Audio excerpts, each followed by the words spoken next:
Tercer y último capítulo donde hablaremos del diluvio universal, y sus consecuencias para el último proyecto adámico en el planeta Tierra, el de nuestra propia civilización actual. Y es que no he encontrado manera de sintetizar todo este volumen de información, toda es relevante, y marcó indeleblemente para nuestra desgracia, el aciago devenir de la humanidad moderna. Nos habíamos quedado analizando el famoso poema de la Trajasis, en el que anunciábamos que con el conocimiento que arrastramos de todos los capítulos anteriores de nuestra saga, desvelaremos con facilidad pasmosa, el sentido oculto que encierran sus palabras, cuya literalidad puede dejar en buena parte confuso e indiferente al lector medio, pero que para nosotros sin embargo será muy revelador de la naturaleza de estos dioses impostores que reinan este mundo desde entonces. Dejábamos a un apesadumbrado Enki, viendo cómo su creación, la humanidad, estaba siendo arrasada por el diluvio ordenado por el dios Enlil, en la asamblea de los dioses Anunnakis. Posteriormente se habla en el poema de la Trajasis, como la diosa Nintu-Ninhursag, la gran maestra genetista y mano derecha de Enki en la creación del ser humano, como se desata en llantos al ver a sus criaturas pereciendo y se arrepiente de haber dado su consentimiento al plan diluviano de Enlil en asamblea. No pudiendo presenciar semejante carnicería, se va a los cielos. Pero aquí comienzan frases de capital importancia, donde nos daremos cuenta de parte de la verdadera naturaleza de estos mal llamados dioses Anunnakis. Se dice que la propia diosa Nintu y otros dioses, no solo se lamentaban de todo aquello, sino algo más.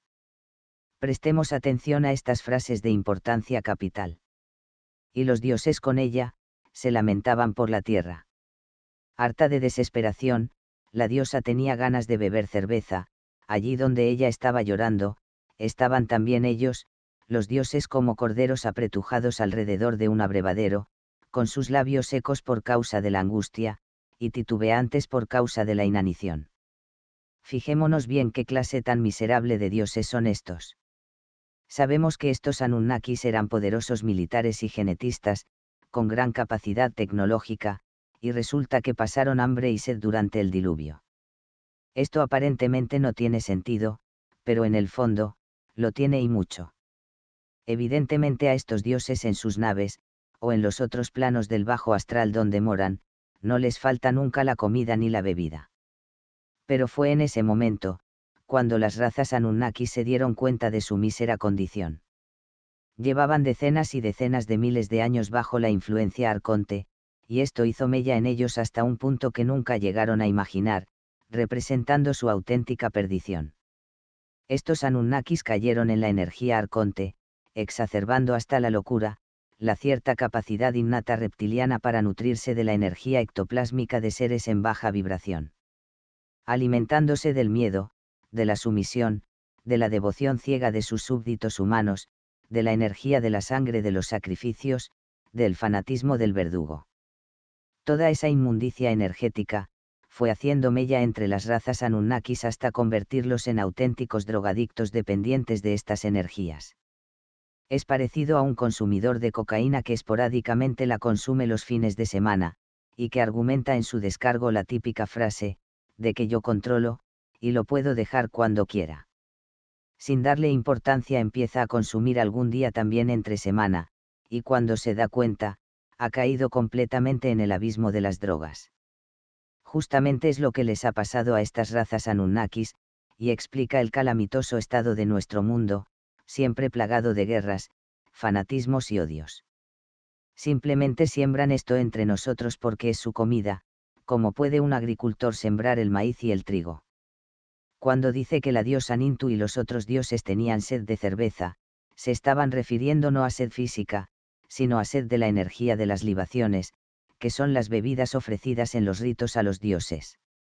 De la misma forma, cuando se dice que los dioses estaban angustiados, llagados en sus labios y titubeantes por causa de la inanición, hacen referencia no a la comida física, sino a la falta de sacrificios, tanto de animales como quién sabe si de hombres. Para rematar toda esta argumentación, una vez calmado el diluvio, atraca el arca de la Trajasis tomando tierra junto con su familia.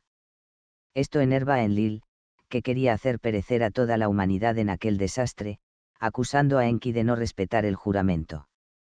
Pero lo primero que hace el muy sabio Atrahasis, seguramente siguiendo las instrucciones de Enki, es ofrecer entre comillas, una comida a los dioses, un holocausto. Atrahasis desperdigó a los 4 vientos, toda la carga del barco. Después sirvió una comida sacrificial, para satisfacer así la alimentación de los dioses, que aspirando el buen olor, los dioses se agruparon alrededor del banquete como moscas. Fijémonos bien cómo el texto no dice que comieron, sino que aspiraron, es decir, absorbieron la energía allí emanada con aquel holocausto, y que lo hicieron desesperados, alocadamente, como vemos en palabras textuales, se arremolinaron como moscas, haciendo ver su condición miserable en aquel momento. Esto engarza perfectamente con los pasajes bíblicos del Antiguo Testamento. Recordad que esta saga se posiciona claramente con que Enlil y el dios Anu representan a la energía de Yahvé, en los que se dice que el dios del Antiguo Testamento aspiraba el olor de los sacrificios, y así conseguía calmar su ira. Dicho de otro modo, lo mismo que a un drogadicto se le suministra su dosis, y queda totalmente extasiado. Tengamos claro entonces, que estos mal llamados dioses de la antigüedad, eran entidades muchas de ellas regresivas, pertenecientes a estas razas Anunnakis. Y tengamos claro también, como no son más que caudillos militares de razas interdimensionales, rebajados por su bajeza vibratoria al nivel de parásitos energéticos, pero muy peligrosos y regresivos, pura chusma execrable, una auténtica panda de redomados capullos intergalácticos. Aprovechando esto, la diosa Nintu les echa en cara a los Anunnakis, señalando además directamente a Enlil, como querían todos que muriera la humanidad, pero al mismo tiempo se habían arremolinado desesperadamente ante el holocausto por ella ofrecida. Enki argumenta también en esa vía, haciendo ver a los dioses Anunnakis que deben dejar vivir a los supervivientes humanos, pues era patente que los necesitaban. Así bendice Enlil a la Atrahasis, y le anima a él y su progenie repoblar la tierra. Por último, 2 detalles más. Este diluvio urdido por Enlil y Anu, con el fin de destruir a las razas de gigantes antiguos, que eran una potencial amenaza para su plan de dominio mundial, fue seguido con una reprogramación neurolingüística gracias a los varios implantes tanto físicos como etéricos con los que nacemos, para capar nuestras capacidades, ser transparentes e indefensos energéticamente, en una palabra, manipulables.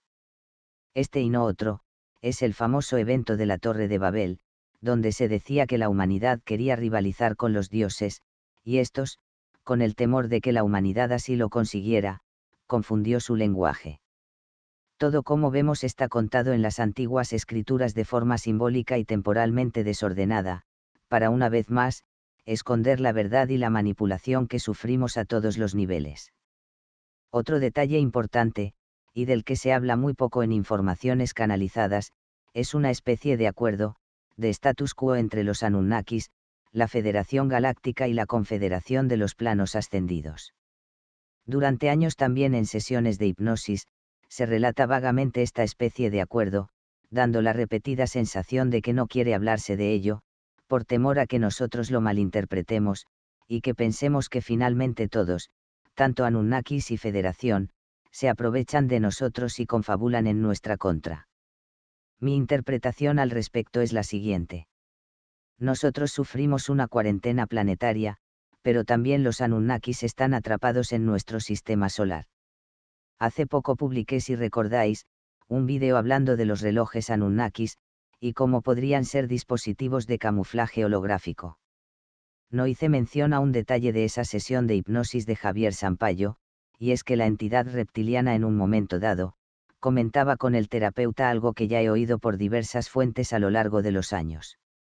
Parecía sincerarse con el terapeuta y reconocía que a veces, desearía no estar en este planeta. Y esta es una gran verdad. Ellos en su gran mayoría, también están atrapados, al igual que nosotros. Comentamos cómo la Federación había perdido la guerra 25.000 años atrás, no pudiendo expulsar a los Anunnakis de la Tierra, donde se atrincheraron. Pero la presión de la Federación fue constante y asfixiante para los Anunnakis, y más si cabe con la cuarentena planetaria finalmente impuesta. Pero también para la Federación, esto suponía un enorme y continuo esfuerzo, y parece que ambas partes, llegados a este punto del conflicto, decidieron plantear un acuerdo de mínimos. Este desde luego es un enorme enigma, pero todo bascularía en que dado lo indefenso del ser humano sapiens, agravado por el saboteo Anunnaki, y el corte energético con los planos superiores consecuencia de la cuarentena, finalmente se impondría a los Anunnakis que no se inmiscuirían en el desarrollo de las civilizaciones humanas, ni se aparecerían ante ellos bajo ningún concepto.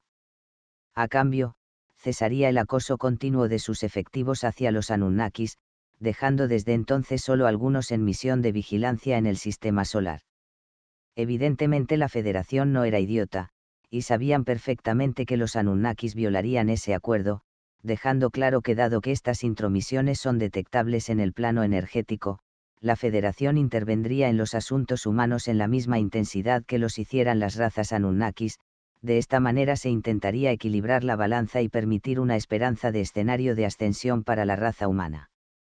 Ese más o menos, es el acuerdo que yo acierto a vislumbrar, y que fue renegociado alrededor del año 700 después de Cristo, en los denominados por algunas fuentes como Tratados de Mahoma, o Tratados del Profeta, no porque tenga que ver nada con esa religión en concreto, sino porque se produjo en la época en que la religión musulmana había aparecido en el planeta, y como ya lo veremos, por influencia Anunnaki, como no podría ser de otra manera. Ahí entendemos cómo esos dioses Anunnakis más antiguos, por ejemplo los de la cultura Ubaid iraquí, son representados claramente como entidades reptilianas, pero después, en civilizaciones sumerias posteriores aparecen como humanoides de enorme altura y exagerada corpulencia. No eran otra cosa que reptilianos holográficamente camuflados, haciéndose pasar por gigantes de las razas antiguas, los famosos nefilim bíblicos. Como veis, todos los datos van encajando de manera natural, todo va cuadrando en este gran rompecabezas que es nuestra historia planetaria.